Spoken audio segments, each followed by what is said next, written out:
Hey guys, welcome to the show. It's absolutely fantastic to be here with you guys today, and it's great to know that you're here with us as well. So, what's everyone doing? How's everyone feeling on this Saturday afternoon slash evening? I hope everyone is having a really, really good time. What are you doing? Are you working? Are you studying? Are you relaxing at home? Or you're out at some O1 bear party? Maybe you're just coming back. Whatever the case may be, I would love to know what you're doing on this Saturday afternoon. Where are you watching us from as well? What city and state are you watching us from? I'd love to know that. And what medium are you using to watch us? Are you watching us online or you're watching us live on TV? It would be fantastic to know. So head on over to X, the platform, social media platform X, and leave me a comment on there letting me know what medium you're using to watch us, what you're doing, and what city or state you're watching us from. Okay, that's absolutely fantastic. Welcome to the show. The show is Mind Matters with Ify Otuya. We are the #1 show on TV when it comes to mental health. So that's basically the #1 mental health program on TV. How cool is that, hey? And we're here live and direct reaching you today. That's really, really fantastic. People sometimes say to us that, oh, what makes you come out and say that you're the #1 mental health program on TV? Surely you're not the only one on TV. Well, we may not be the only one on TV when it comes to mental health, but we are definitely the #1, rated by viewers and critics alike.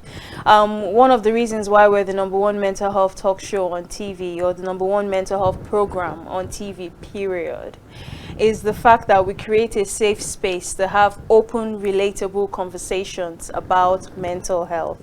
That's fantastic. Also, we are big on mental health literacy. So we promote a culture of mental health literacy. So on this show, you find that different kinds of mental health literature we read on the show. Read literature from articles to stories, empowering stories about mental health recoveries, quotes, etc., etc. You find those kind of material on the show, and actually later on the show today we'll be reading one of those stories to you. So that's one of the reasons why we are the #1 mental health program on TV. Like some people say, oh, they believe in mental health and it's important to take care of your mental health and learn about mental health, but they don't really promote mental health literature and they don't believe in reading mental health literature. So how are you going to learn about mental health if you're not reading articles on mental health, articles that tell you about different mental health problems and mental health solutions, stories that amplify people's fighting spirit when it comes to mental health problems and how they overcome mental health, what they do, what are they doing to actually overcome, what steps are they taking, what shift is being made to help them overcome mental health challenges. If you don't read, you're not going to learn, you're not going to know, you're not going to grow in understanding. So that's why we are really big on mental health literature on the show. Now moving on to introducing myself. I am your host for the day. My name is Ify Otuya. I'm a mental health educator and advisor. I'm also the founder of the platform ifyotuya.com. Ifyotuya.com is an educational platform, a website basically, that provides practical guidance on mental health. So on the site, you'll find articles on mental health, you find stories, free resources, reflections, quotes, etc., etc., practical guides. But these are free resources that are available on the website. You also find a masterclass on the website. Our flagship masterclass is called Learn the Mental Health Skills You Need. So that's something that we do on the platform. We also run workshops based on mental health skills. So we focus on one particular skill in the workshop, whereas the masterclass gives you an overview of 10 different mental health skills. Okay, so finally, you find an advisory session on the website. It's a mental health advisory session that provides personalized guidance and support to people with mental health challenges to help them take that next step forward in the right direction, and also to have clarity of thought regarding whatever situation they may be going through. So that's ifyotuya.com in a nutshell. Feel free to check it out at your own convenience. Okay, now moving on to our topic of the day. Our topic of the day is a very interesting topic. Many of you must have heard of trauma before. Some of you are hearing trauma and you're like, oh yeah, that sounds familiar, but I don't really know what trauma is.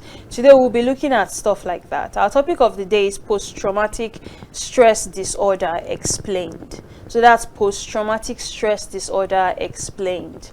A lot of people go through post-traumatic stress disorder, and people can have post-traumatic stress disorder as a result of exposure to traumatic events. So when they're exposed to traumatic events, they gain trauma as a result of that exposure to traumatic events. And when this trauma is sustained over a period of time, it can develop into post-traumatic stress disorder. So that's how a lot of people end up with post-traumatic stress disorder. And today we're going to be looking at that. Post-traumatic stress disorder is definitely worth our time and our study, because when we look at Nigeria today, we see that a lot of insecurity abounds. And where there's insecurity, there are conflicts, or they are the result of conflicts, there are wars, there are displacements, you have IDP camps, you have people who are losing their homes, losing their families. These are all traumatic events. Even accidents occur, you know, there are accidents on the road as a result of kidnappings, etc., abductions, etc. These are all traumatic events that people are grappling with in this day and age. And so trauma is quite rampant in the society that we live in today, okay? These are traumatic events. So it begs to question whether people are actually going on to develop post-traumatic disorder as a result of all this exposure to traumatic events. And in many cases, that's what's happening. So we're going to look at it to understand it so that we can be more responsive in our own lives, and also be more responsive in the lives of other people, our loved ones as well. Okay, so that's the topic for the day, post-traumatic stress disorder. Now I'm going to quickly run you through our segments for the day, like the different things that we're going to be studying today. I'm going to run you through all of that, or the different things we're going to be looking at. Not everything is study. I have such a penchant for studying, which is great, right? Because with mental health, if you don't study mental health, you're not going to grow in understanding. But that's by the way. So a number of things that we're going to be looking at today. I will go on to announce and define our theme for the day, or our subject matter for the day. We have a theme for the day, and it's important for you to know what the theme for the day is. Okay, then we're going to look at some symptoms and key points to understand when it comes to post-traumatic stress disorder. There are so many symptoms that abound, and some key points to understand so that we grow in understanding of post-traumatic stress disorder, and we can become better responsive towards the condition. Then our phone lines will open a bit later after our first commercial break, and you'll be able to call in and ask any question at all concerning mental health or our topic for the day, which is post-traumatic stress disorder. PTSD is short for post-traumatic stress disorder, so sometimes I may say post-traumatic stress disorder, or I may shorten it to PTSD. They're one and the same thing. PTSD is just the acronym. Okay, so then we're going to look at a story today. We have something called Stories in Mental Health. It's a project that we run on ifyotuya.com, my mental health platform, where we have stories on different mental health conditions. So the more you read on different mental health conditions such as depression, anxiety, bipolar disorder, schizophrenia, the more you read stories about these conditions, you know, empowering stories of different people's recoveries, the more understanding you have about these conditions, and the more we are able to break the bars of stigma in society. Okay, so we want to talk openly about mental health. That's what this show was set up to promote, talking openly about mental health. So stories are definitely an important ingredient in the recipe. Okay, then we will discuss a problem and solution from the story, which is just going to help us to understand mental health better. It's not just about reading a story and going away, but analyzing that story, unpacking it and breaking it down. I'll be sharing my personal experience or story with you. I have lived with a condition called paranoid schizophrenia, and I'll be sharing that condition with you a bit later. My story about that condition from the start to the end, where I was diagnosed with the condition, and I struggled under the condition for a while, a long time, 7 years actually. I struggled for 7 years with paranoid schizophrenia until I eventually overcame the illness. So I'll be sharing that story with you today. And then we will delve into a Q&A from our website. A reader left us a question on the website. We answer questions from our website and from social media on this show. So don't be shy to leave me a question on social media. You can even head on over to X right now and leave a question right now just to test the platform, see if it works. Leave me a question. The handle is Ify Otuya. That's Ify Otuya on X. Then I'll be talking to you about our giveaway. We have a giveaway segment on this show. We're not just coming here to talk about mental health, but we're giving you something. We know we like, our people like freebies. We like giveaways. So we got you covered. I have a giveaway for you. My giveaway for you is a free ticket to a masterclass, our flagship masterclass, which is called Learn the Mental Health Skills You Need. And when you get this free ticket to the masterclass, you'll be saving 70,000 naira. The ticket is 69,000 naira, which is roughly 70,000 naira, right? Approximately. So you'll be saving that amount of money, and you will attend a masterclass where you learn about mental health skills, why mental health skills are important, what the benefits of practicing mental health skills, why developing them is absolutely crucial for your work life, your career, your relationships, your life in general, your aspirations.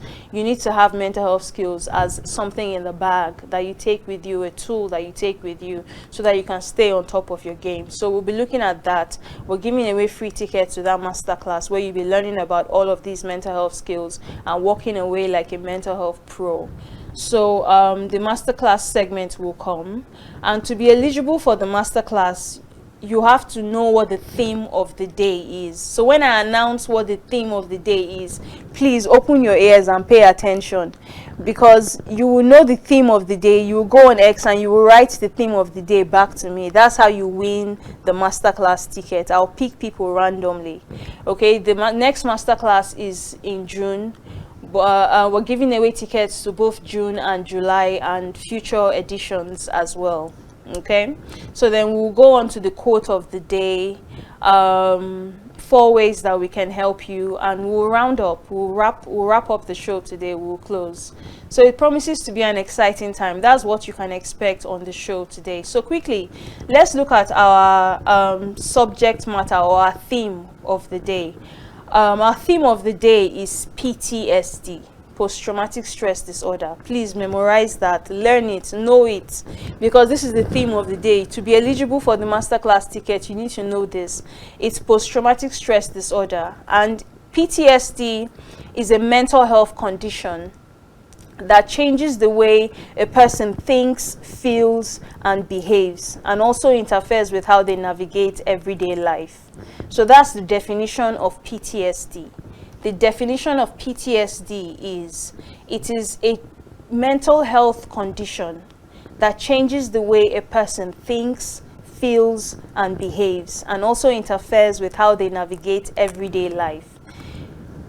That's PTSD for you. Like most mental health conditions, it's invasive. It doesn't knock on the door and say, oh yeah, I'm a visitor. Whenever you feel like, open your door, or check me out at the door, or please may I come in. No, it actually comes in by force, forcefully. It moves in, it stays in. It's a resident, it's not a visitor. This guy has moved in to live with you, is your roommate. Okay, so that's what PTSD is about. It's an invasive condition. It's a mental health condition. It changes the way you think, the way you feel, the way you behave. It's not like pampering you. No, it's moved in to be the landlord, as a matter of fact. Changes all of that about you and interferes with how you navigate your everyday life. Okay, so that's why we're studying PTSD today, because it's definitely worth the time. Now, some things you need to understand about PTSD. People with PTSD have been exposed to trauma, to traumatic events, okay, which has caused them trauma. Sources of trauma include natural disasters, divorce, breakdown of family. It could be your divorce or your parents' divorce. That could be something that is traumatic for you, especially if for kids. You know, kids go through trauma, and a huge source of childhood trauma is breakdown of family or parental divorce. So failed relationships that you may be in, or your parents may have experienced a failed relationship, you know, a divorce where so the kids sometimes even get divided. Some will go and live with one parent, and the others will go and live with the other parent, or they may all move in with one parent alone, and then the other parent may not be very visible, present in the children's lives. That could be a source of trauma for children. But for adults, breakdown of your own relationship, say a boyfriend or a girlfriend or fiance, a relationship that you're in, and people actually break up, that could cause a person, one or two of the people, trauma. Accident is a huge source of trauma. People will go through an accident where they lose maybe a leg, or they may not lose a body part, but they may suffer great pain as a result of that accident. That could be a source of trauma as well. Loss of a loved one is another source of trauma. Redundancy, being fired from work, you know, your workplace, being made redundant, that could cause you trauma. Conflict and wars are also another source of trauma. Now, there are some symptoms that people with post-traumatic stress disorder have.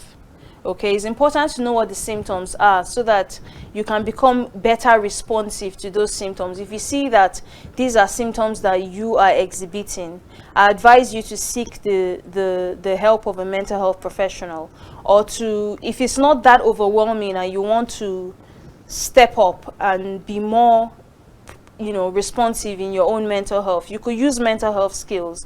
Lifestyle changes are also a very great treatment source when it comes to post-traumatic stress disorder. Doctors may recommend medication, they may recommend therapy, or they may recommend lifestyle changes. So if it's not that overwhelming, you can delve into lifestyle changes for yourself. But it's important that you don't just sit down and let the situation deteriorate. You step in and help yourself. So we're going to look at some symptoms, so that if you find that you have these symptoms, or a loved one has these symptoms, then you can be there to do something. You can intervene, especially early intervention is something we recommend all the time. You can intervene to nip that growing condition in the bud. Okay, so here are some symptoms. Intrusive memories. This is actually a psychological symptom, having intrusive memories of that traumatic event. So a person may experience vivid recurring thoughts, flashbacks, or nightmares about the traumatic event. Avoidance. This is a behavioral symptom. A person may avoid people, places, conversations, or situations that remind the person of the trauma. Okay, they may also feel isolated when they are in the company of people, places, or things that they once enjoyed. They may end up feeling isolated, and that sense of, or that feeling of isolation will cause them to withdraw further from those places, which further exacerbates their isolation. So it's like a vicious cycle. They feel isolated, as a result they isolate themselves, or they withdraw, which makes them feel isolated more, and they continue to isolate themselves. So people with post-traumatic stress disorder tend to experience that kind of symptom in their case. Then there's emotional distress, which a lot of PTSD sufferers experience. They have persistent feelings of fear, anxiety, guilt, shame, anger, or emotional numbness. So they can experience all of this anger, anxiety, fear, guilt, or they can be numb, where they don't feel anything at all. You know, it's like two extremes that on either side of the spectrum. They're over experiencing things, or they are feeling numb. They're not experiencing any emotion at all. Okay, so hypervigilance is another symptom that sufferers of PTSD experience. With hypervigilance, which is both a physical and behavioral symptom, hypervigilance, constantly feeling on edge, easily startled, or always looking out for danger. People with PTSD experience this a lot. Difficulty functioning. They have problems with sleep, concentration, relationships, work, school, or daily activities. They don't show up for work, or they don't show up for daily activities. You know, this is like they have difficulty functioning, and that's a behavioral symptom with PTSD. Then physical symptoms include increased heart rate, sweating, nausea, dizziness, and feeling tense or on edge. Feeling tense or on edge. A lot of sufferers of PTSD actually do experience that. Then depression, suicidal thoughts or ideation, experiencing a traumatic event. It's important to know that experiencing a traumatic event does not automatically mean that someone will develop PTSD. So all these symptoms that they experience, it doesn't mean that because a person experiences a traumatic event that they are going to have these symptoms and they will go on to develop PTSD. Some people are exposed to traumatic events and they have stress reactions to those traumatic events, but they recover from those stress reactions and they don't actually go on to develop PTSD. Okay, so that's something that you should understand when it comes to PTSD. And when it comes to the diagnosis of PTSD, psychologists and psychiatrists, they have their manual that they follow to diagnose a person with PTSD. But essentially, there are 3 criteria that are followed that a person must meet to be diagnosed with PTSD. One of them is that your symptoms, all those symptoms we mentioned earlier, they must persist for more than a month. Okay, they must be causing significant distress to the person, and they must interfere with daily functioning. So if they persist for more than a month, they cause significant distress, and they interfere with daily functioning, you most likely are going to be diagnosed with PTSD. Okay, so that's been a mouthful, talking about the different symptoms and key points to understand when it comes to PTSD. We're going to take a quick commercial break now. When we come back, we're going to look at a story, a post-traumatic stress disorder story. Very illuminating and enlightening story to check out. Don't go away.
Hey guys, welcome back to the show. We've just come back from our commercial break and I'm still excited to be here with you. I'm still Ify Otuya, your mental health educator and advisor. Okay, so our phone lines are officially open now. You can call us. The phone number to call, I should have read this earlier on, but I didn't. I'm sorry. But the phone line to call, to remind you, is 080-299-38365. Okay, that's 080-299-38365. That's the phone number to call. Our phone line is now open. It doesn't matter if I'm talking, don't worry, you can call. I will stop what I'm talking about and I will pay attention to you and answer your question or give you airtime to voice your opinion, your thoughts, and then we'll continue back with the show after your call. So don't be dissuaded by the fact that I'm actually talking. Feel free to call at any time. Okay, so delving into our story for the day. Our story is a post-traumatic stress disorder story that helps us to understand the condition a bit better. The story is titled Emerging Whole, Ada and Chidi's Journey to Mental Wellness. I'll read, okay?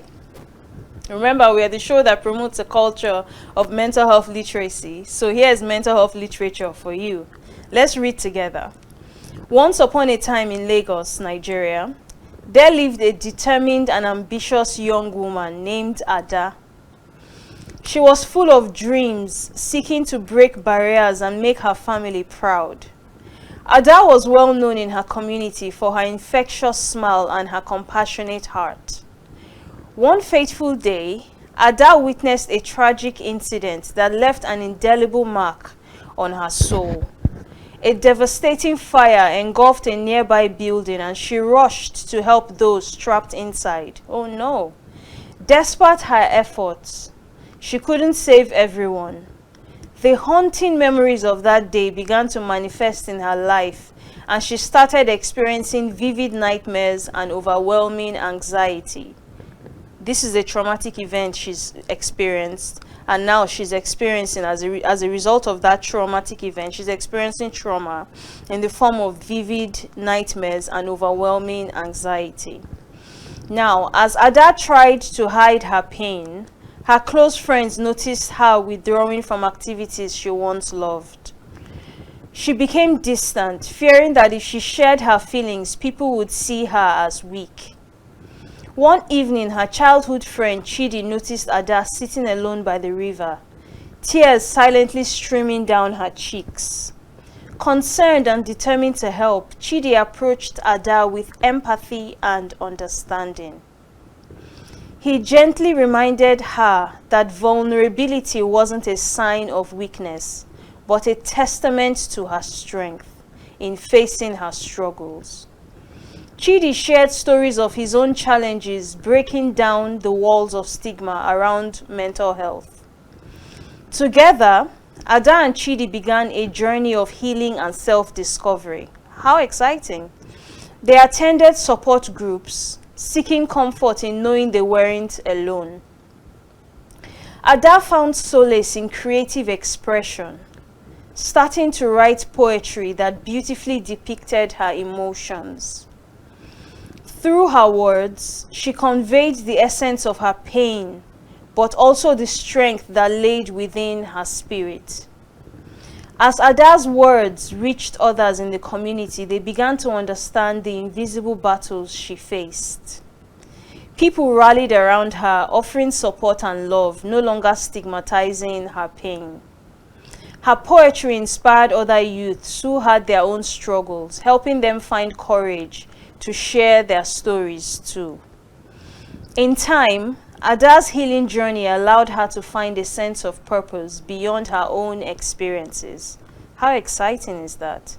She started a mental health awareness campaign, reaching out to schools and local organizations, encouraging open discussions about mental well-being. The impact of Ada's initiative was immense. She became a beacon of hope and resilience for Nigerian youths, reminding them that it's okay to seek help and support during challenging times. Ada's story of triumph over trauma evoked empathy and compassion from readers far and wide, inspiring them to look within their own communities and support those silently battling with PTSD and other mental health issues. In this empowering Nigerian youth story, Ada's vulnerability became her strength and her pain transformed into a force for positive change. She and Chidi proved that a compassionate heart can heal wounds and uplift an entire community.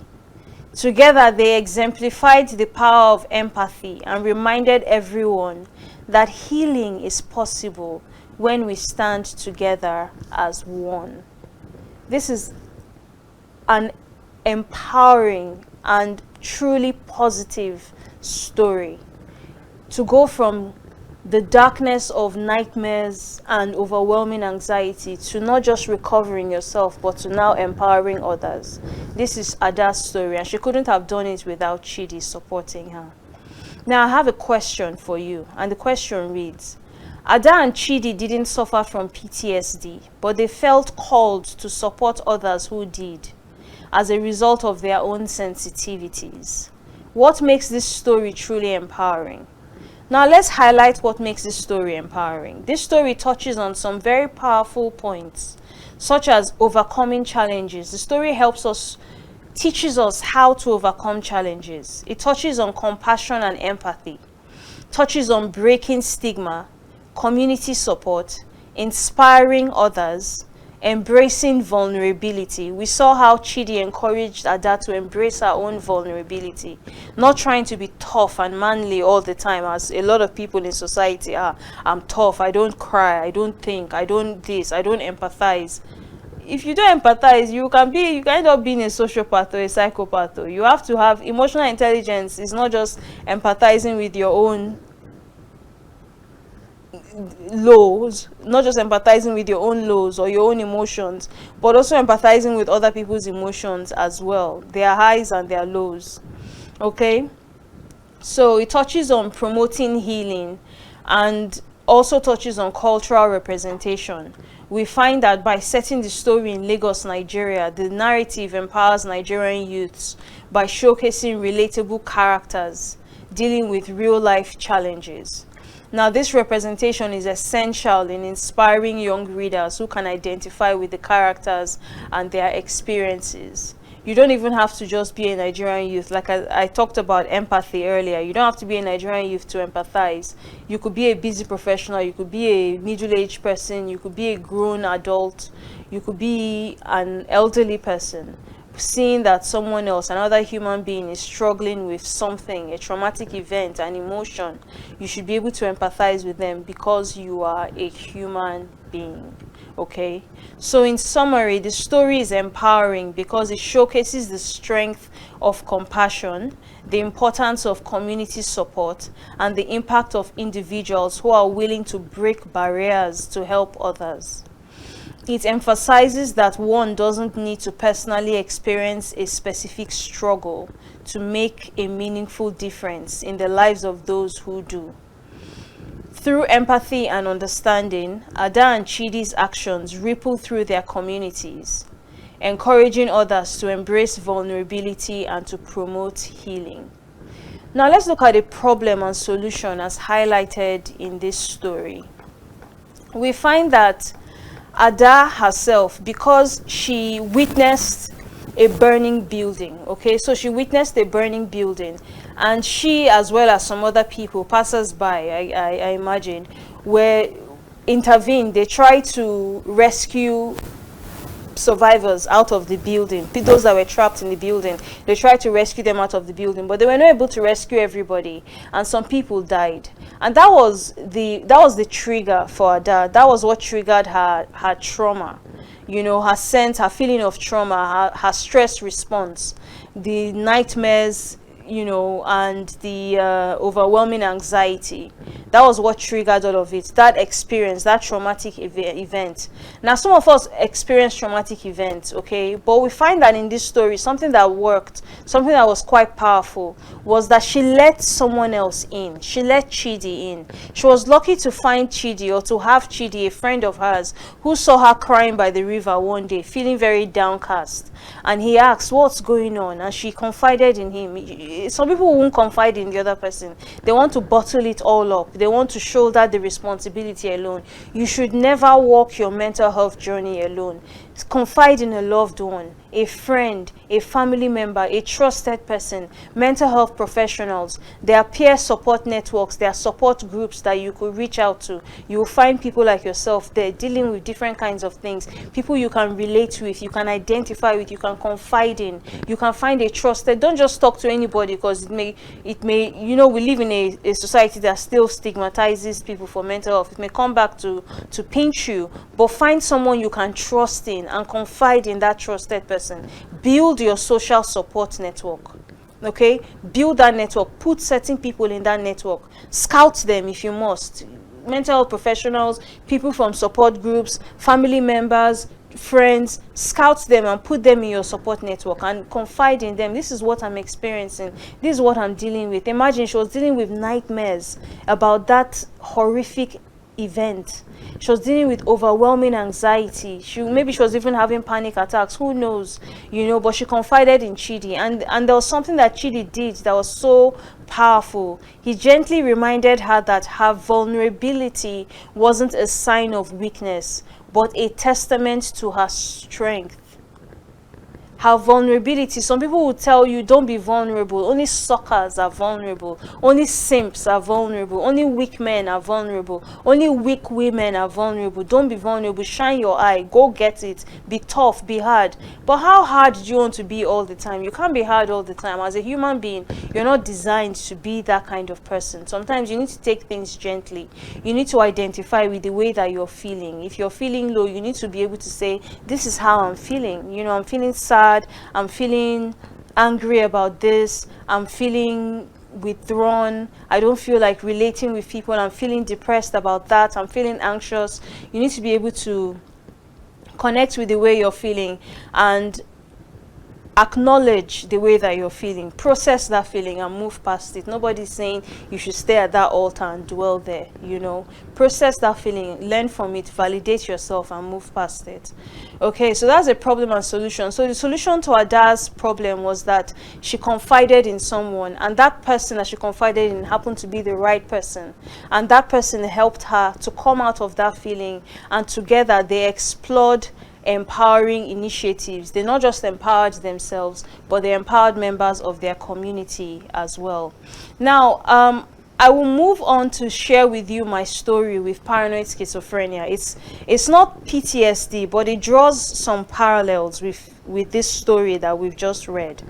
My story began in 2000 and let's say my story began in 2009, but my symptoms kind of built up and my experiences built up until 2015. I was diagnosed with paranoid schizophrenia.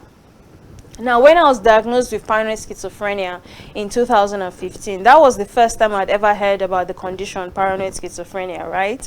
And so I was just like, why would me of all people, why would the doctors think to tell me of all people that I have paranoid schizophrenia? I'm a go-getter, I'm a driven person. Like, I'm so positive, I'm so ambitious, I'm so bright-minded. But all of these things, when it comes to mental health, they don't write it. Mental health is not a respecter of you being positive or being bright-minded or being intelligent or being a go-getter or ambitious or any of those, tropes. Mental health is no respecter of that. It can affect the rich, the poor. It can affect regardless of gender. It can affect regardless of race.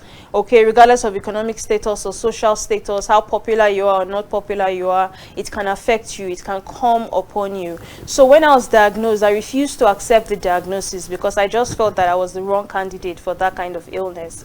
And because I refused to accept the diagnosis, I also refused to comply with treatment. So I was prescribed medication by my psychiatrist, and I refused to comply with the treatment that they prescribed, the medication they prescribed.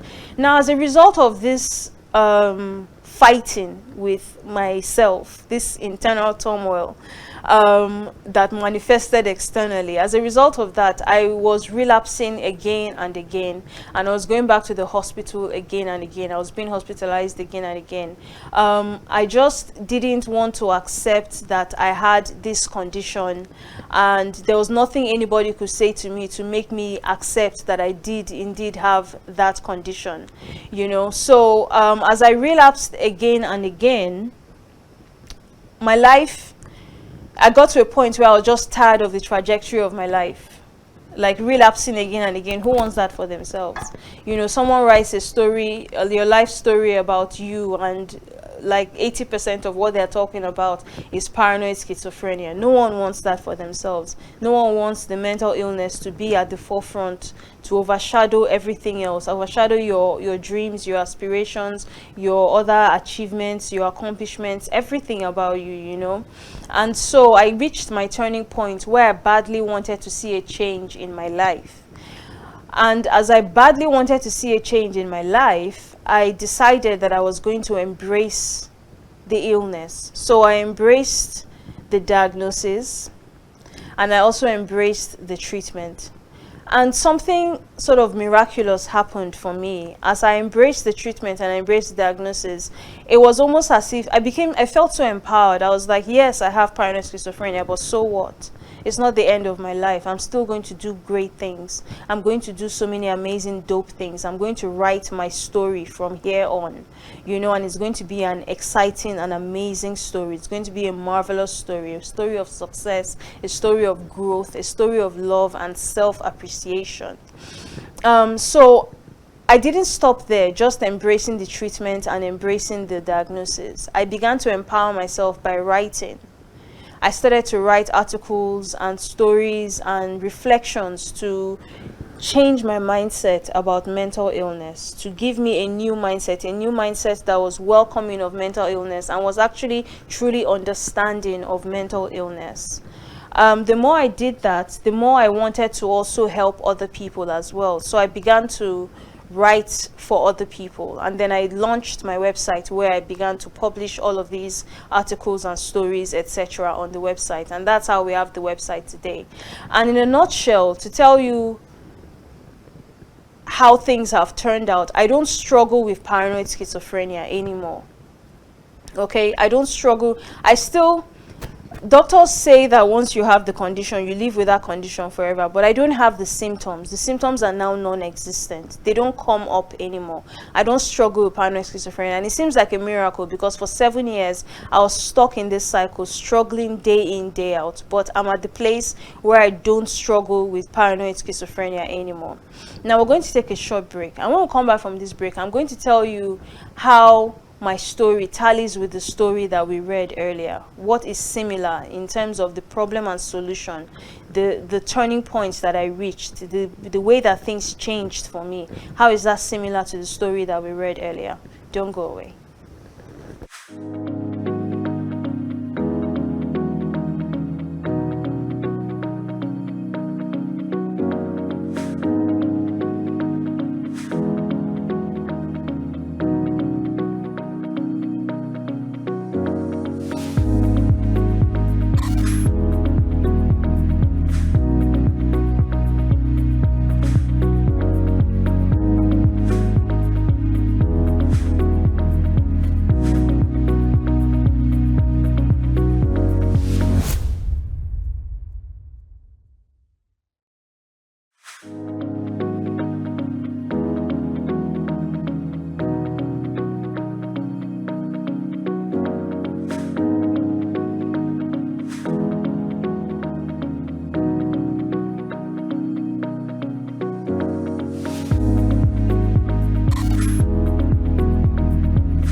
Welcome back, guys. It's still Mind Matters with Ify Otuya.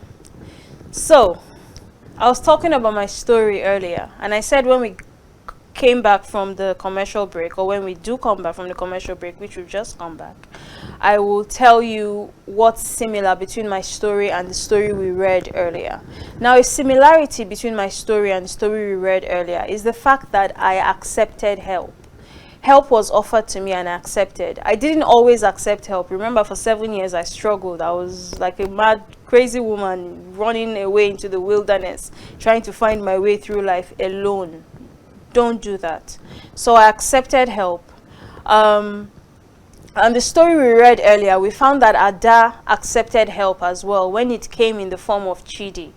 Chidi inquired and she let him in, and together they walked that path, that glorious path or about the mental health journey. You know, they did that together. So I accepted help from my psychiatrist, psychologist, and the help that the prescription, the diagnosis. Some of you are in that situation where you've been diagnosed perhaps, and you're refusing to accept the diagnosis, you're refusing to accept the prescription. It's not the end of the world if you accept the help that you're given. In fact, it's actually a mental health skill to learn how to receive help from people and to accept that help when that help is given, especially when it comes in the form of mental health professionals. So that's a similarity that you should hold dear and you should keep in mind. Yeah, accepting help when help is offered. Okay, now we have a story that was submitted on our website, and a question. We have a question. I love stories. We have a question that was submitted on our website, and the question reads, how can I manage my PTSD symptoms? That's what someone asked me. How can I manage my PTSD symptoms? The answer is simple. There are a number of things you can do. I imagine this is someone that wants to manage the symptoms themselves as opposed to reaching out to a mental health professional. Maybe it's not that severe enough, okay? And that's great. You can totally do that yourself too if it's not that overwhelming. You can eat good, okay? Make sure you eat a balanced diet. Make sure you eat healthy, nutrient-dense food, not snacks or junk meals or overly processed meals. Eat good. Sleep good. Make sure you get enough sleep at night and try to schedule your sleeping time so that it's the same every night, so that once that time reaches, your body is yearning for that sleep time. Okay, minimize screens at the time that you're meant to be sleeping. Minimize phones, screen time, phones and laptops and TVs and all of that. So eat good, sleep good. Exercise good as well. Make sure you work out from time to time. You don't need to go to the gym to know that you are moving your body. Just move around, go for a walk, you know, walk around a few minutes here and there. That's good. Move around, move your body around. Don't just sit in the couch all day because you're watching TV or you're scrolling on your phone or you're doing something else. That's not very healthy. So that's one of the ways that you can manage your PTSD symptoms. When you exercise, your body releases chemicals that correct emotional imbalances. Okay, so you should read about mental health as well. Study mental health, research mental health problems, mental health solutions. The more aware and knowledgeable you are of mental health, the more you are equipping yourself to stand to be responsive to your own challenges. Then practice mental health skills. I can't emphasize this enough. There are 10 essential mental health skills that you can learn. They include stress management, emotional regulation, positive thinking, problem solving, etc., etc. Practice mental health skills. They're very, very good. They prevent mental illness from occurring, and they also help to address existing mental health challenge when you already have them. Okay, now moving on to our masterclass giveaway. Remember, I said we have a free ticket for you for the masterclass giveaway. Don't forget, this is a reminder, head on over to X and tell me what the theme of today is, and you just might be the lucky winner for the masterclass. Okay, so our quote of the day, some of you already perhaps have a hint of what the quote of the day is because it was shown in the commercial section. Quote of the day is, turning points aren't just moments. They are decisions that echo through the corridors of your destiny. And that's a quote by Ify Otuya. I'll take that again. Turning points aren't just moments. They are decisions that echo through the corridors of your destiny. Wow, that's so fantastic. We talked a bit earlier about me reaching my turning point. When I reached my turning point, basically I was sick and tired and I badly wanted to see a change. And so I made a decision that altered the course of my destiny. Today, I'm no longer struggling with paranoid schizophrenia. I'm empowered, and I'm also empowering other people.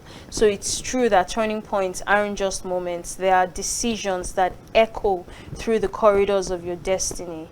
Turning points are really, really powerful. And if perhaps you're going through a mental health challenge yourself, and all you need to do is just reach that turning point, and maybe you're close but you don't know how to just take that step, that leap, I encourage you to go ahead and take that leap.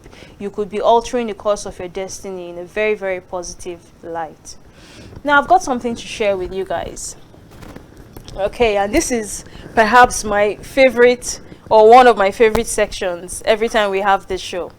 You all know about how mental health challenges are quite rampant in society today. And as if that wasn't bad enough, so many people who are struggling with mental health challenges are stuck in their challenges. They don't know how to come out of their challenges. Okay, they relapse again and again. They are in and out of hospitals. I know what it's like to be in that situation. Remember, I shared my story with you. It's frustrating, it's debilitating, it's angering, it's exhausting, it's overwhelming. That's why I recommend mental health skills to people.